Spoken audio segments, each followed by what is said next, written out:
lot to us to make it, and I hope it means something to you guys to watch it. So thank you for being here, and please enjoy. Yeah, thanks. William Lee, un expatriado estadounidense de unos 50 años en la Ciudad de México, pasa sus días casi solo, salvo algunos contactos con otros miembros de la pequeña comunidad estadounidense.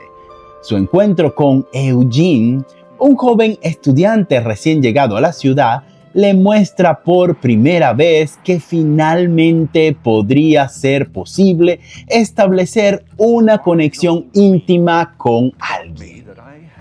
Hola amigos y amigas, bienvenidos sean a mi canal. Yo soy Alfredo y hoy quiero hablarles de la última película de Luca Guadagnino, la cual se titula Queer. Y es que vemos que este director viene desafiando las narrativas del cine romántico con ciertos tonos queer, algo atrevido, pero sin dejar de ser artístico. Marca el regreso de Guadagnino al cine romántico histórico, esta vez adaptando la novela homónima de William S. Burroughs. Mantiene su sello creativo al trabajar con el equipo de Challengers, pero se aleja completamente de su icónica Call Me By Your Name. Técnicamente, la película es un acierto absoluto. La cinematografía captura magistralmente la estética de los gloriosos años 50. Con una Ciudad de México reconstruida con una precisión casi documental.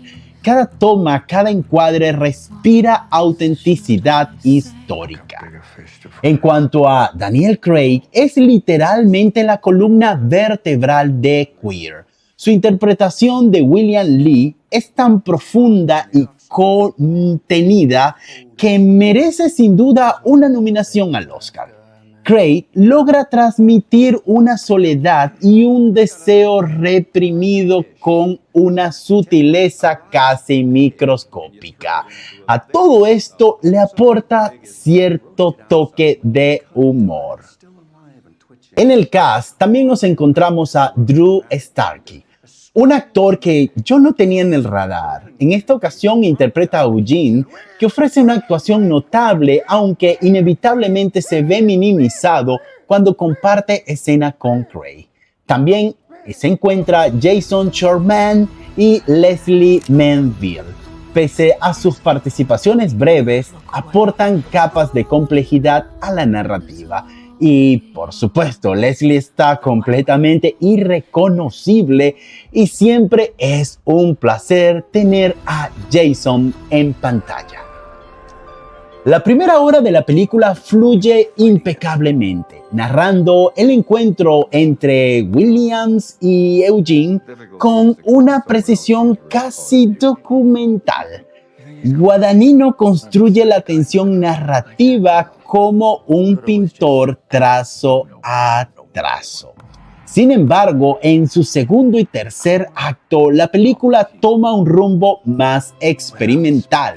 Se vuelve menos convencional, cargada de simbolismo que podía resultar hermético para espectadores menos familiarizados con el cine de autor.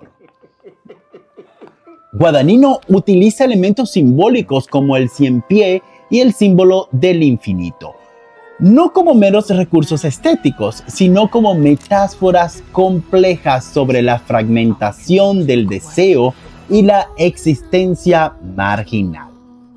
La película retrata magistralmente los vacíos emocionales y las trágicas limitaciones de las relaciones queers en una época de profunda represión.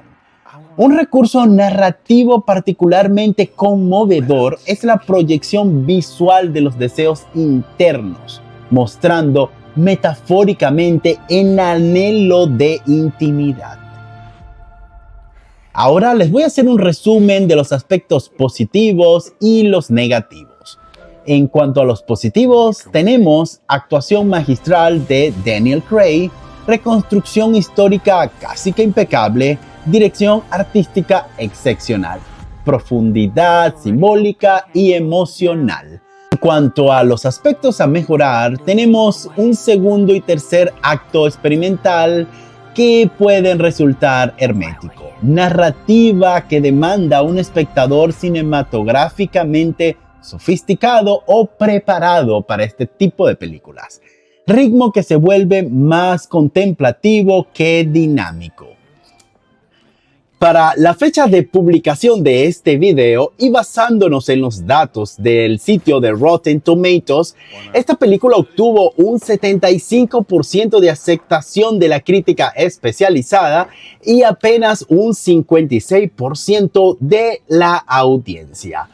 En lo que respecta a mi caso en particular, esta película, yo tengo mis dudas y mis diferencias con esta película, pero apoyo que sea un cine experimental, diferente y que este director se arriesga a darnos algo con un sello artístico y una autenticidad impresionante.